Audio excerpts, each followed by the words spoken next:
Сәлем достар, қалайсыздар? Бүгін сіздерге үй жағдайында өтті тазалаудың жолын көрсететін боламын. Ең тиімді тәсіл және жасалу жолы да өте оңай. Және тек қана өтті тазалап қана қоймайды, сонымен қатар денсаулығыңыздың жақсаруына көптеп көмегін тигізетін болады. Жалпы таңертең тұрған кезде осындай үлкен бір стаканмен жылы су ішіп алған жөн. Одан кейін жарты сағаттан кейін ғана таңғы асымызды ішуіміз қажет. Міндетті түрде осындай жылы суды ішуді әдетке айналдырыңыз. Суды ішкен кезде жылы су ішу керек, екіншіден отырып ішу керек, үшіншіден жай ұрттап ішу керек. Әрі қарай біз керек напитогымызды жасайтын боламыз. Ол үшін бізге жарты литр су қажет және жарты лимонды алып осылай сығатын боламыз суға.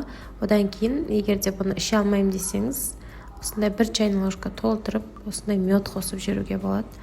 Дәмі жақсы және денсаулыққа өте пайдалы. Бастысы өтімізді сұйылтатын болады. Және бұл жерде лимон қышқылы ғой рөл ойнайтын.